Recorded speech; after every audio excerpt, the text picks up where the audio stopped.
हमारे चैनल को सब्सक्राइब करें और बेल आइकन दबाएं। भारत का आज तक का सबसे बड़ा बैंक का धोखाधड़ी का मामला, DHFL नाम की एक कंपनी ने 17 भारत के बैंकों को लूटा करीब 34,000 करोड़ रुपए से। लेकिन खबर उससे बड़ी यह है कि सबसे बड़े बैंकिंग घोटाले के तार, उसकी जड़ें, उसका संबंध सत्तारूढ़ भारतीय जनता पार्टी से है। और ऐसा वैसा संबंध नहीं है, संबंध गहरा है, जड़ें बहुत पनपी हुई हैं और इसके बारे में अभी हम 2 मिनट में आपसे बात करेंगे। तो भारत का सबसे बड़ा आज तक का बैंकिंग स्कैम और उसकी जड़ें भारतीय जनता पार्टी से जुड़ी हुई।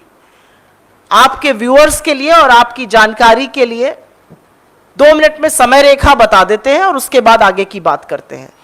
2010 से 2018 के बीच में जो यूनियन बैंक ऑफ इंडिया है, जो लीड बैंक कंसोर्शियम का है 17 बैंकों का, उसका कहना है कि DHFL ने करीब 42,000 करोड़ का ऋण लिया था और 2019 से डिफॉल्ट शुरू हो गया। वो ये ऋण वापस नहीं पे कर पा रहे थे। उसके बाद जब डिफॉल्ट शुरू हुआ तो एक स्पेशल ऑडिट बिठाया गया और उस स्पेशल रिव्यू ऑडिट में, जिसमें 2015 से 2019 की अवधि का ऑडिट हुआ, उसमें पाया गया कि DHFL ने बड़े तौर से धोखाधड़ी करी थी। अपनी किताबों में गड़बड़ी करी थी, अपने अकाउंट्स की लेजर में गड़बड़ी करी थी, उन्होंने राउंड ट्रिपिंग ऑफ फंड्स करी थी और पब्लिक का पैसा लेकर कुछ विशेष कपिल और दिनेश वधावन ने निजी संपत्ति बनाई थी। और यह क्रिमिनल कंस्पिरेसी का पूरा मामला है और इसको CBI ने अपना आज तक का सबसे बड़ा फाइनेंशियल फ्रॉड किसी बैंक में अगर हुआ है तो मोदी सरकार की नाक के नीचे हुआ है और उसको उन्होंने रजिस्टर किया। लेकिन इसमें बड़ी खबर यह है कि मार्च 2021 में CBI ने प्रधानमंत्री आवास योजना, जो बड़े जोर शोर से 2015 में लॉन्च करी गई थी, उसमें भी DHFL और उनके प्रमोटर्स को आरोपी करार देते हुए केस दर्ज किया था।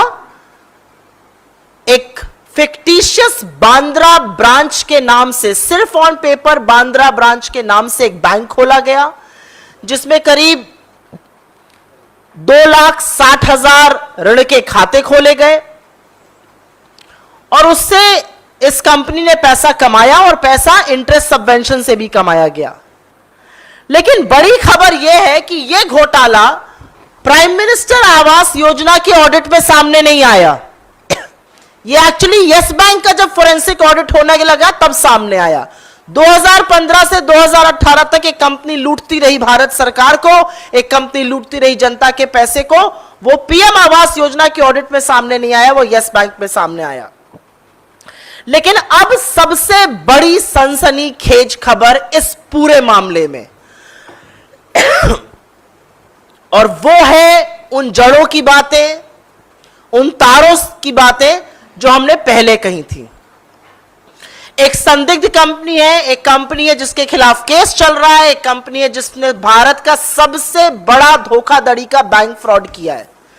लेकिन सत्तारूढ़ भारतीय जनता पार्टी उस कंपनी से लगातार डोनेशन ले रही है, लगातार डोनेशन ले रही है और उसके दस्तावेज हम आपको देंगे, उसके डिटेल्स हम आपको दिए दे रहे हैं।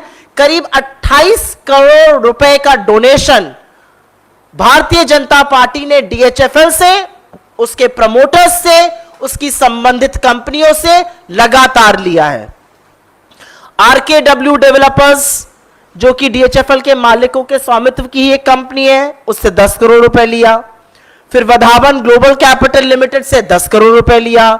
फिर वधावन परिवार के नियंत्रण वाले दर्शन डेवलपर्स से 7.5 करोड़ रुपए लिया। तो करीब 28 करोड़ रुपए भारतीय जनता पार्टी ने एक ऐसी कंपनी से लिए जिसने भारत के बैंकों के खिलाफ धोखाधड़ी का मामला किया, आम जनता के पैसे को लूटा। तो स्वाभाविक है, यह सवाल जरूर उठता है कि क्या यह जानबूझकर किया गया, क्या यह क्विड प्रो क्यो था। उनको आपने लाइसेंस दिया, आप धोखाधड़ी करते जाइए और हमें पैसा देते जाइए। क्योंकि किसी भी तौर से इतना बड़ा बैंक फ्रॉड देश में होता है 34,000 करोड़ का, और वो कंपनी भाजपा की डोनर कंपनी है, वो भाजपा को लगातार पैसे दे रही है पिछले 7-8 साल से। ये बात थोड़ी हजम होने में मुश्किल है। इसीलिए हमारे कुछ ज्वलंत प्रश्न हैं जिनको हम आपके माध्यम से इस सोती हुई सरकार के सामने, रेगुलेटर्स के सामने जरूर उठाना चाहते हैं। आखिर ऐसी क्या मजबूरी थी? भाजपा ने इन बैंक धोखेबाजों से लगातार 28 करोड़ रुपए जैसी मोटी राशि डोनेशन में क्यों ली? यह पहला सवाल है। क्या यह एक राशि रिश्वत थी इन लोगों को धोखाधड़ी उन्मुक्त करने देने के लिए? यह दूसरा सवाल है। यह स्पष्ट है कि प्राइम मिनिस्टर आवास योजना में मात्र एक कंपनी ने 14,000 करोड़ का चूना लगाया, 1,800 करोड़ की इंटरेस्ट सब्सिडी ली, 2,60,000 फर्जी होम लोन अकाउंट बना दिए। अगर प्राइम मिनिस्टर आवास योजना में एक कंपनी अकेले ऐसा कर रही है, तो क्या प्राइम मिनिस्टर आवास योजना का ऑडिट हुआ कि ऐसी कोई अन्य कंपनियां इस तरह की जालसाजी ना कर रही हो? और अगर ऑडिट हुआ है तो उसके दस्तावेज, उसका रिजल्ट सामने आना चाहिए। और एक बहुत बड़ा इससे जुड़ा हुआ प्रश्न यह है कि डीएचएफएल का, प्राइम मिनिस्टर आवास योजना का जो स्कैम है, वो यस बैंक के फोरेंसिक ऑडिट के दौरान सामने आया। प्राइम मिनिस्टर आवास योजना के ऑडिट के दौरान सामने नहीं आया, जबकि 3 साल तक लगातार वो प्राइम मिनिस्टर आवास योजना के नाम पर धोखाधड़ी करते रहे। तो सवाल यह जरूर होगा कि प्राइम मिनिस्टर आवास योजना का ऑडिट क्यों नहीं हुआ, उसके द्वारा पता क्यों नहीं चला। जो एफआईआर रजिस्टर करी है सीबीआई ने, उसमें क्लियरली कहा गया है कि डीएचएफएल ने मात्र कागज पर एक बांद्रा ब्रांच के नाम से शाखा खोली।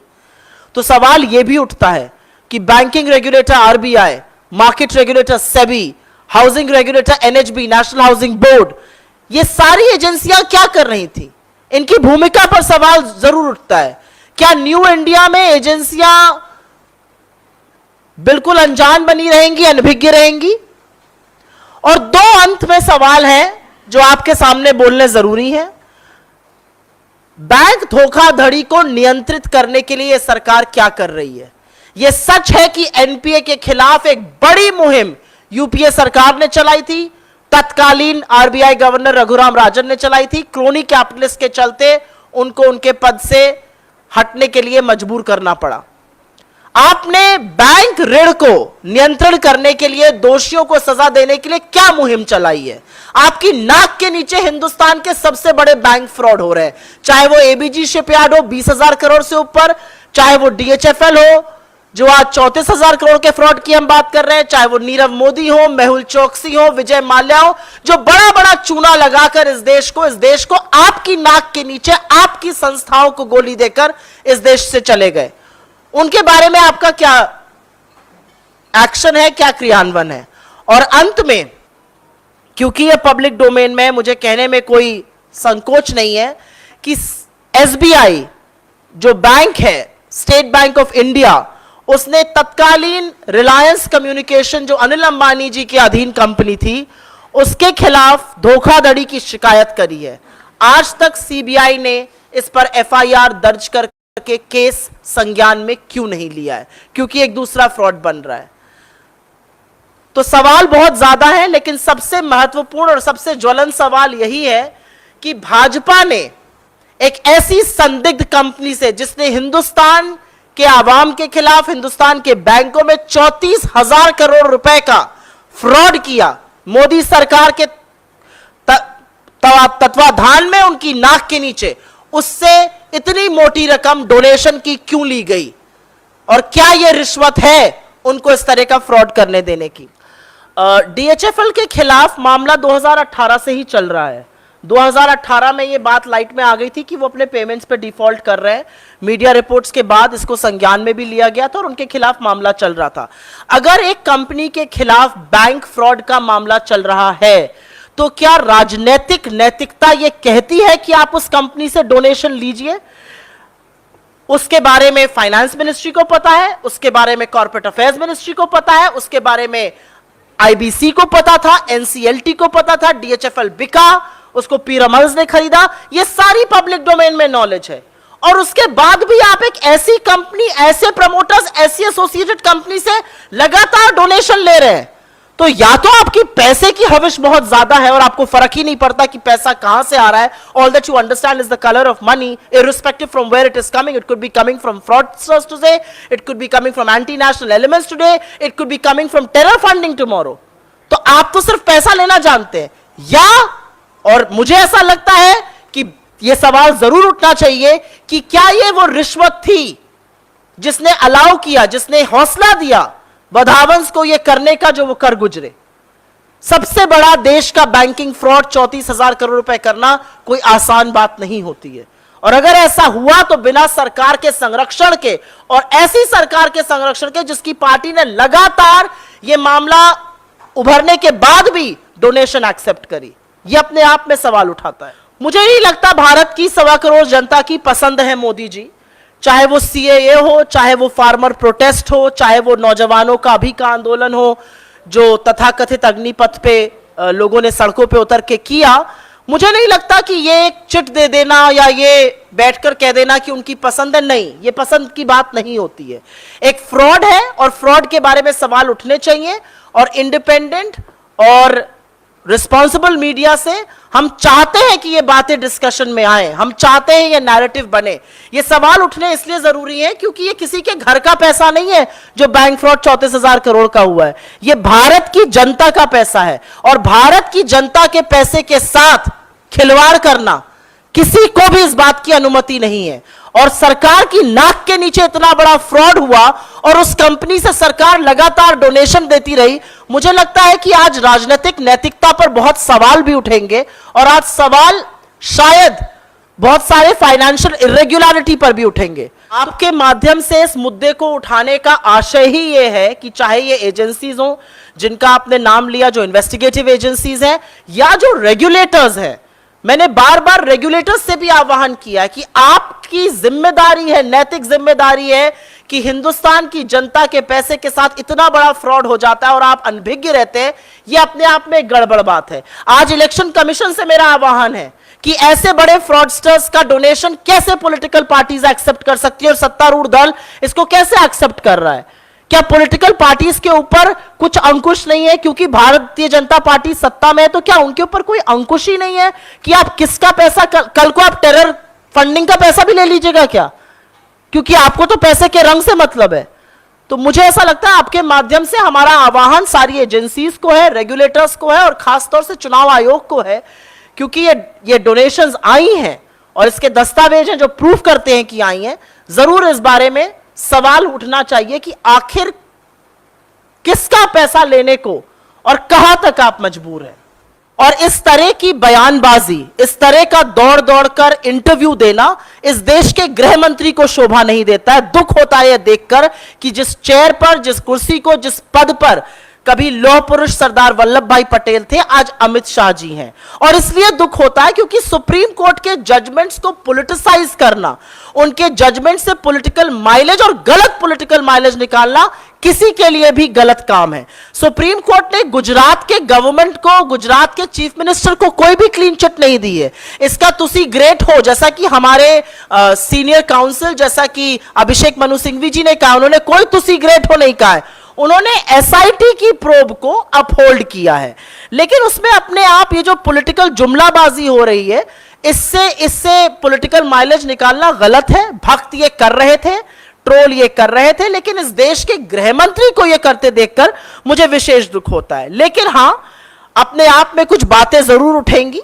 सुप्रीम कोर्ट का जो भी जजमेंट आया है, एसआईटी को उन्होंने अपहोल्ड किया है। क्या ये सवाल नहीं उठने चाहिए कि कितने विटनेसेस इस एसआईटी के सामने टर्न हो गए? क्या ये सवाल नहीं उठना चाहिए कि कितने विटनेसेस मिसिंग चले गए? क्या ये सवाल नहीं उठना चाहिए कि एसआईटी ने किस चीज को एविडेंस में लिया, किसको नहीं लिया? क्या ये सवाल नहीं उठना चाहिए कि उस समय के प्रधानमंत्री अटल जी ने राजधर्म की याद आखिर देश के आज के प्रधानमंत्री और तत्कालीन मुख्यमंत्री को क्यों दिलाई थी? वो किस राजधर्म की बात कर रहे थे? वो राजधर्म क्या था?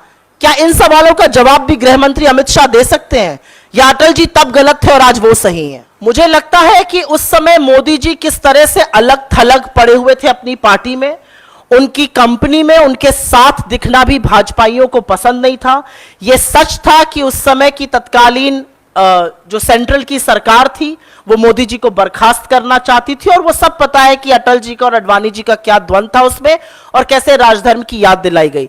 तो इस बारे में तीखा टिप्पणी करने से बेहतर है कि उस समय की राजनीति को एक बार फिर उसके पन्ने पलटे जाए और पढ़ा जाए।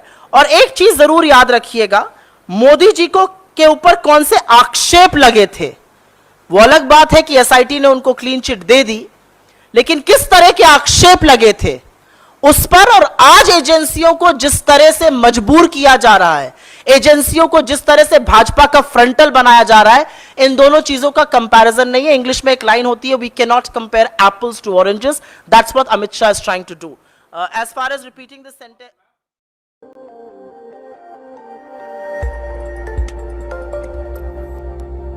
हमारे चैनल को सब्सक्राइब करें और बेल आइकन दबाएं।